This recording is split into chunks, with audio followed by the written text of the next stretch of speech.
You're listening to Paranomaly, stories inspired by the unexplained, the forgotten, and the things people swear they experienced. Every episode begins with fiction, then we explore the real reports, encounters, and mysteries that inspired it. If you've experienced something you can't explain, you can share your story at paranomalymedia.com. And if you enjoy the show, leaving a review helps Paranomaly reach more listeners. Fiction first, then the truth. The thud woke me instantly. It wasn't loud, it was heavy, deliberate. A sound that doesn't belong in the middle of the night. I opened my eyes and stared at the ceiling for a few seconds. I lay perfectly still beneath the blankets, listening. The town was quiet. The fog had rolled in before sunset and settled over Van Meter like a wet blanket. Thick fog wasn't unusual this time of year, but this was different. It had swallowed the streets whole. By evening, the lanterns along Main Street had become little more than glowing smudges floating in white haze. Even from inside my house, I could see the faint orange glow leaking through the curtains. The fog made everything feel further away, like the town had become an island floating in a sea of cloud. I listened. Nothing. Just the distant creak of timber settling in the cool night air. I almost convinced myself to go back to sleep. Then it came again. Thud. This time directly above me. I sat upright. Every hair on my arms stood up. The sound wasn't coming from the street. It wasn't coming from the neighboring houses. It was coming from my roof. For several seconds I didn't move. My eyes remained fixed on the dark window across the room. I told myself it was a bird, a loose branch, a trick of the mind. But even as I thought it, I knew better. Birds don't land with that much weight. I swung my legs over the side of the bed and stood, and the wooden floor felt cold beneath my bare feet. Slowly, carefully, I crossed the room. The fog outside pressed against the glass, white and endless. The moon glowed faintly somewhere behind it. I reached the window and pulled the curtain aside. At first, I saw nothing, just fog. Then the clouds shifted and the moon emerged, and I saw it, something perched on my roof outcrop just by my window. I froze. The creature stood against the moon, only a silhouette, a black shape cut from darkness itself. It appeared taller than any man I'd ever seen. Its body was lean and angular. Its wings were folded against its back.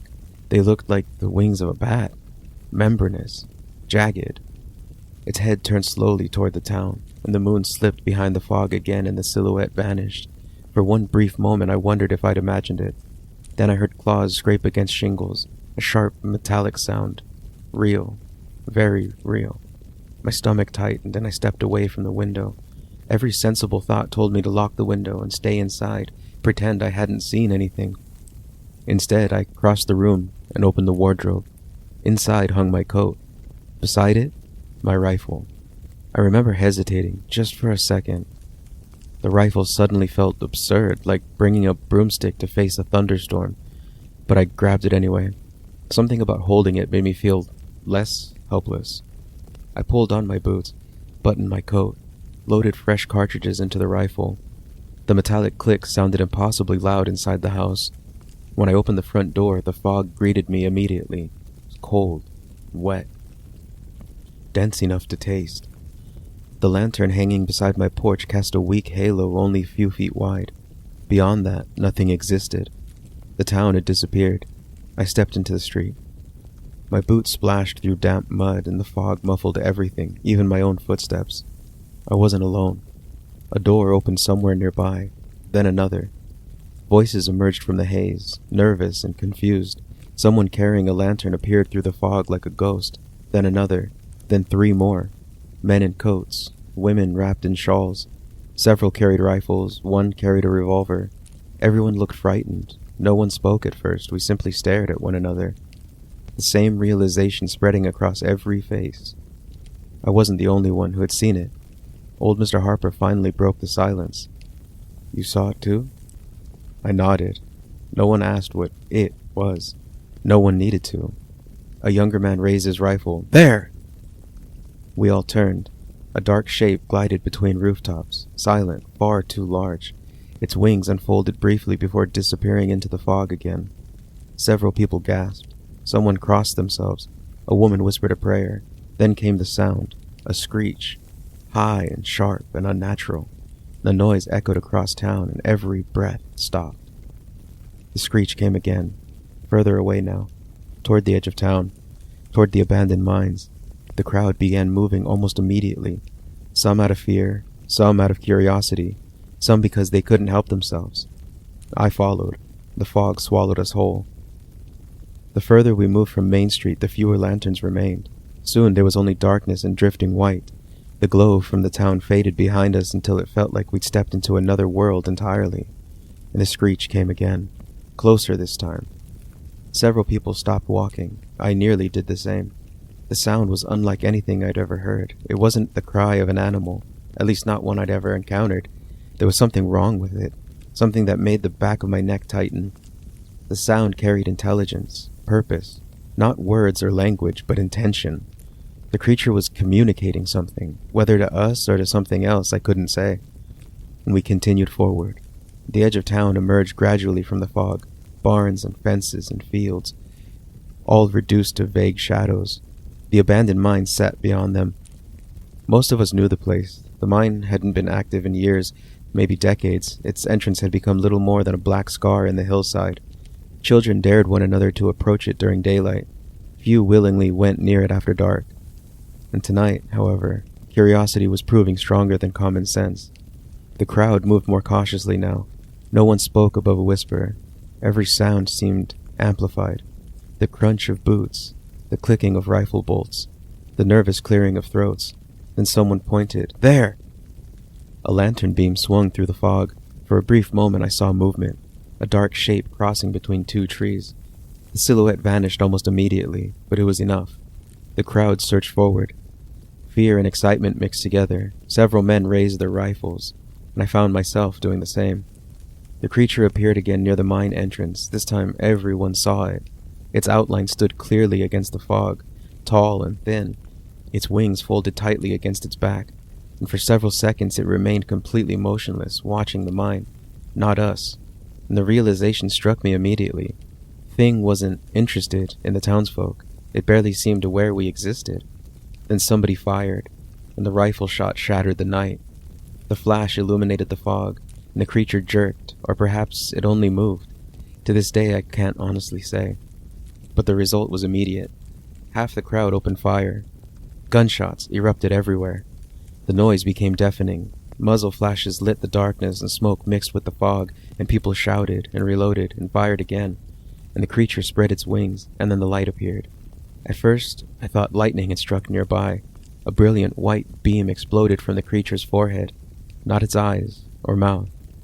A narrow shaft of light projected from the horn protruding from its head, and the beam sliced through the fog. The entire hillside illuminated. Every tree, every rock, every terrified face, and suddenly we could see them. More creatures. Several. Dozens. The fog concealed them until that instant, and shapes moved near the mine entrance, and others clung to rocky outcroppings above it. One crouched atop a boulder. For a moment nobody fired, nobody moved. We simply stared, and the creatures were everywhere, watching and waiting. And the beam swept across the hillside, then vanished, and darkness crashed back down around us, and someone screamed and gunfire resumed, wild and panicked, and the creatures reacted immediately, not by attacking, by retreating. They moved toward the mine entrance fast, far faster than anything that size should have been able to move. Within seconds they were disappearing into the darkness beneath the hill.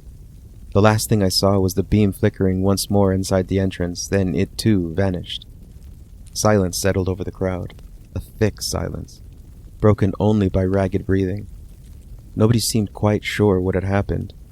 Several people kept their rifles trained on the mine, others stared into the darkness, and one man laughed nervously. Another insisted he'd hit one. A woman claimed there'd been at least 100 of them, maybe more, and the stories began immediately. Everyone trying to make sense of what we'd witnessed. I looked toward the mine, toward the darkness where the creatures had vanished. Something on the ground caught my attention, a dark smear near the entrance. I moved closer. Several others remained where they were, arguing or speculating, trying to calm one another. I knelt beside the smear. Even in the weak lantern light, it looked dark and wet, and my pulse quickened. Blood. At least I think it is. One of the rifle shots must have connected. It had to. The creature had stumbled. I was certain of it now. I looked back toward the crowd, and nobody noticed me. Most seemed relieved the creatures had retreated. Relieved the encounter was over. I wasn't. The mystery had only grown. If one was wounded, if I could find it, if I could prove what we'd seen, the entire country would hear about it. No one would ever call us liars. Nobody would dismiss the story as drunken imagination. I tightened my grip on the rifle, picked up my lantern, and stepped toward the mine. Alone. Behind me, the townsfolk continued arguing. Ahead of me waited only darkness, and whatever had retreated into it. The mine entrance swallowed the light. One moment I stood beneath the open sky. The next, the darkness closed around me like a living thing. The fog remained outside. Inside, there was only stone.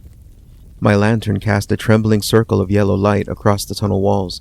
The beam reached perhaps 20 feet ahead before being consumed by darkness. The air felt different, cold and damp, and every breath carried the smell of wet earth and old timber. Water dripped somewhere deeper inside. The sound echoed endlessly through the tunnels. Drip, drip, drip. I glanced behind me. The entrance remained visible, a pale gray opening in the distance. Beyond it, I could still hear faint voices from the townsfolk gathered outside. The sound brought comfort. As long as I could hear them, I wasn't truly alone.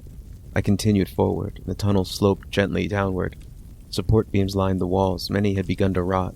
Some leaned at odd angles, others had collapsed entirely. Every few yards I found myself shining the lantern upward, half expecting to discover one of those creatures hanging from the ceiling. Nothing. Only darkness. The deeper I went, the quieter the world became. The townsfolk's voice faded. The dripping water remained. Then even that began to disappear. Soon, all I could hear were my own footsteps, the crunch of loose gravel beneath my boots. The sound seemed impossibly loud. I began to wonder if I'd made a mistake. The confidence I'd felt outside was already fading. It was easy to chase monsters when surrounded by armed townsfolk, less easy when standing alone in an abandoned mine. I stopped, listened. Nothing. The creatures had vanished. No screeches, no movement, no sign they'd ever been here at all. I nearly turned around. The thought entered my mind suddenly and stayed there. Leave. Go back. Let daylight reveal the truth. Then I noticed it on the ground, a smear, dark against the stone. I crouched beside it, and the lantern trembled slightly in my hand. It looked fresh. My pulse quickened. I knew what I was looking at. The creature was wounded. I stood and followed the trail. The tunnel narrowed. Twice I had to crawl beneath low beams, and the mine branched several times. At each intersection I searched for the dark stains before continuing. I lost the trail. I eventually found it again. And each discovery pushed me further underground, further from safety, and further from reason, into a void, ancient and waiting. A faint sound echoed ahead. I froze. There it was again, a screech. Muted by layers of stone, the creatures were still down here, retreating deeper underground. It should have frightened me. Instead, it pulled me forward. Curiosity is a strange thing. It convinces sensible people to make foolish decisions. I convinced myself I was tracking an injured animal. That was easier to accept than the truth, because the truth was impossible. I had seen creatures larger than any bird, creatures with wings, creatures that carried light inside their skulls. No, an injured animal was simpler, safer. My lantern flickered. I stopped immediately. The flame danced behind the glass. For a terrible moment I thought it might go out. I adjusted the wick. The light steadied. My heart took longer. I laughed quietly, and the sound echoed through the tunnel. The laughter didn't sound like my own. It sounded nervous, small, and lost. I didn't laugh again. The tunnel opened into a larger chamber. My lantern illuminated thick support beams and rusted equipment abandoned years ago. Broken carts, discarded tools, rotting lengths of rope, the remains of a world long forgotten. My footsteps echoed across the chamber. Then I stopped. Something moved. I heard it clearly. Stone scraping against stone, somewhere ahead. I raised the rifle, and the lantern shook, and the sound came again, and a shadow crossed the edge of my light, but it was gone instantly, too fast to identify. I stood perfectly still. Nothing followed. Several moments passed. Finally, I lowered the rifle, and my breathing sounded unnatural, but I moved forward, slowly and carefully. The trail continued beyond the chamber. The dark stains remained visible, leading me ever deeper. always deeper. The mind no longer felt abandoned, and that realization crept into my thoughts without warning. Something lived here. Maybe it always had. The tunnels twisted sharply and the ceiling lowered. Stone pressed close on every side, and the feeling became unbearable. Every instinct screamed to turn back. Then I saw it, far ahead, a faint glow, white, cold. Unlike my lantern, the light flickered briefly around a distant corner, then disappeared. I stopped breathing. The creature. The glow appeared again, stronger this time. It was moving, still retreating. The wounded creature. I tightened my grip on the rifle. My heart pounded, and I hurried forward. The glow vanished around a bend, and I followed. My boots slipped on loose gravel. The tunnel narrowed once more. The glow flashed again, brighter now, much brighter, just ahead. I rounded the corner, and the world exploded into light, white and blinding and absolute. It felt like staring directly into the sun. I cried out and threw my arms across my face. My eyes instantly filled with tears, and every shadow vanished, every sense of distance disappeared. The darkness I'd spent the last hour adapting to turned against me, and I stumbled backward, blind, disoriented. My heel struck a loose stone. Trying to regain my balance, the lantern slipped from my hand. I heard it shatter, and the darkness returned, but my vision remained filled with burning white after images. I couldn't see, couldn't tell where the floor ended, couldn't tell where the walls were, and I reached out. My hand found empty air. Then gravity disappeared beneath me. The ground was gone, and I was falling. I remember screaming, at least I think I do. The fall happened too fast for thought. One moment I was stumbling backward, the next I was weightless. The darkness spun around me and the stone walls rushed past. Then came the impact, and the world shattered. Pain exploded through my body. A sound escaped my throat, not a scream, something small, something broken. I hit hard, hard enough that all air left my lungs, and for several seconds I couldn't breathe, couldn't think, couldn't move. I simply lay there in darkness, trying to understand what had happened. My ears rang, my chest crushed. When I finally managed to inhale, the breath came with a wet gurgle. Agony shot through my ribs. I cried out. The sound echoed upward, a pathetic little noise swallowed by the mind. I rolled onto my side and immediately regretted it. Pain flared through me. Something was wrong, very wrong. The realization settled over me slowly. I wasn't climbing out. Not with injuries like these. I forced myself to look upward. The shaft, just darkness. Somewhere above, impossibly far away, a faint circle of light marked the opening. It looked no larger than a coin. The distance terrified me. I tried calling for help, and the effort sent fresh pain through my chest. My voice barely carried, and no one answered. Of course they didn't. The townsfolk remained outside. The mine stretched between us, a maze of tunnels, stone, darkness, and distance. I was alone. For a while I simply listened. Water dripped somewhere nearby. The sound felt strangely comforting, a reminder that the world still existed, that time was still moving. I didn't know how long I lay there. Minutes, maybe longer. My eyes slowly adjusted to the darkness, and shapes emerged. Broken timbers, collapsed rock, old mining debris scattered across the floor, a forgotten place beneath a forgotten town. Then I noticed the light, faint at first, far away, a pale glow moving somewhere beyond the shaft. My breath caught. The creatures. The glow drifted through an opening in the rock wall opposite me, not toward me, but away, retreating deeper underground. I watched it move, a narrow beam sweeping briefly across distant stone. Then another appeared, and another. 3 separate lights, maybe more. The beams crossed one another for a moment, illuminating tunnels that stretched beyond my sight. A hidden world beneath the mine. One that likely existed long before the town, long before the roads, long before us. The creature moved calmly, without urgency, without fear. The gunfire didn't matter. The townsfolk didn't matter. Even my pursuit didn't matter. They were simply returning home. That thought unsettled me. Not because they were monsters, but because they weren't. Not really. Monsters chase. Monsters hunt. Monsters attack. These things had done none of that. They'd appeared, we'd panicked, and I'd followed. And now I lay broken at the bottom of a forgotten shaft because I couldn't leave a mystery alone. One of the beams paused. I caught a final glimpse of a massive silhouette, its horn glowing softly. Then it continued onward. The light vanished.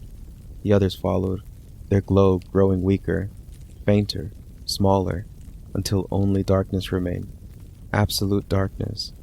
The mind became silent once more. I stared into it, waiting, hoping another light might appear.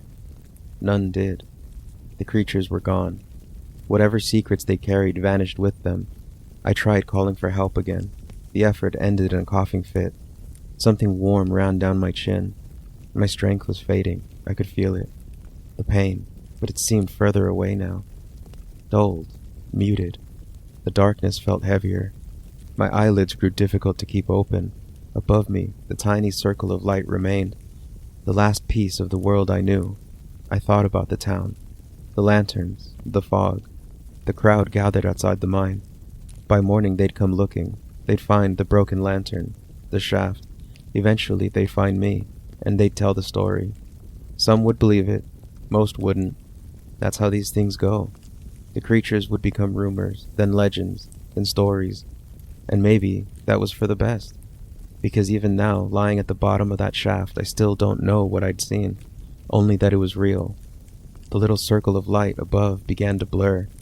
The last thing I remember is wondering how many more tunnels stretched beneath the town, how many more creatures called them home, and whether they would still be there long after we were gone. Then the light disappeared, and I saw nothing at all.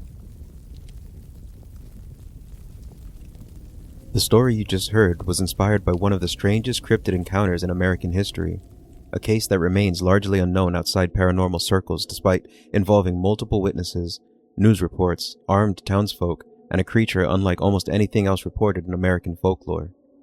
This is the story of the Van Meter visitor. The year, 1903.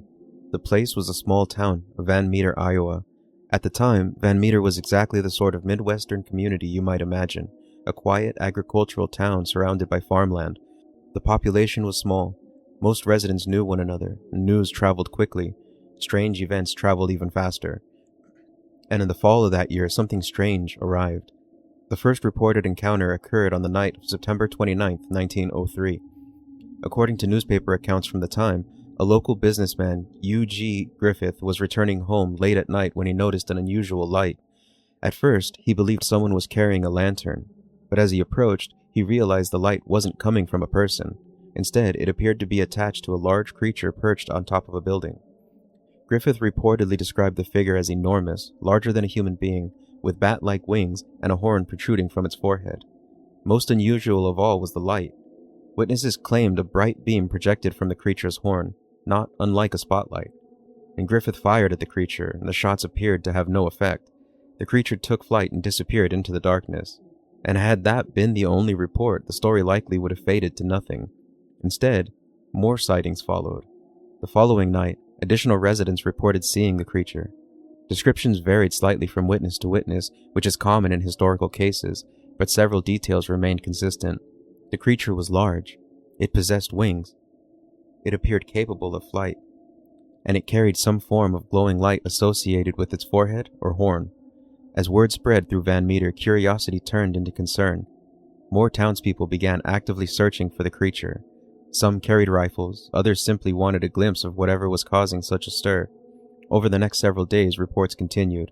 Residents claimed the creature appeared on rooftops, near buildings, and around the outskirts of town.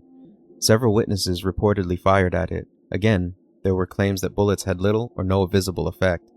Whether those shots missed, struck without causing obvious injury, or never happened remains impossible to determine. But the reports persisted. Then came the event that transformed the story from a local curiosity into a full-fledged cryptid legend. According to the accounts, a group of armed townspeople tracked the creature toward an abandoned coal mine outside of town. What happened next depends somewhat on which version of the story you read. Many retellings claim the witness observed not one creature, but several. The mine appeared to serve as some kind of refuge, a place where the creatures returned after being spotted. Some reports describe multiple winged figures entering or emerging from the mine. Others suggest the creatures remained hidden inside while townsfolk watched from outside. Either way, the abandoned mine became permanently linked to the legend. The idea that an unknown species might have been living beneath the town captured people's imagination. It still does. The sightings eventually stopped. No creature was captured and no body recovered. No physical evidence was collected that could conclusively explain what the witnesses reported, and so the mystery remained. More than a century later, researchers continue debating what the residents of Van Meter actually encountered. One of the most common explanations involves simple misidentification. Large owls have frequently been suggested. Barn owls in particular possess pale faces that can appear strangely human in low light. Their eyes can reflect lantern light in unusual ways, and startled witnesses sometimes overestimate an animal's size. But the owl theory has obvious problems. No known owl possesses a glowing horn.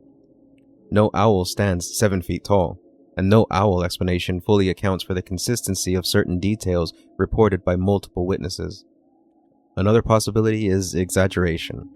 Stories grow over time, especially in small communities. One unusual sighting can become several, and a strange animal can become a monster, and newspaper reporters can amplify details until they take on a life of their own. And it's important to remember that newspapers in the early 20th century often embraced sensational stories. Readers loved mysteries. Editors knew it.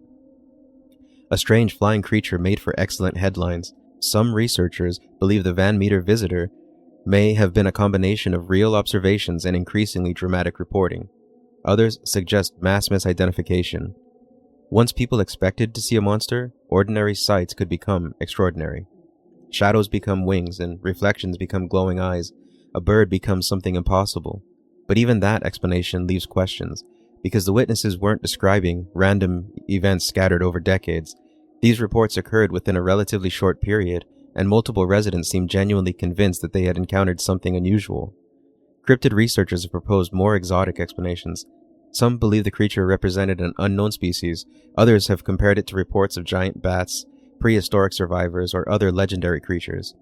A few have even noted similarities to later cryptid reports such as Mothman. The comparisons aren't perfect, but certain elements overlap. Large winged humanoids, nighttime encounters, glowing features. The Van Meter visitor occupies an interesting place in paranormal history because it predates many of the better-known cryptid cases.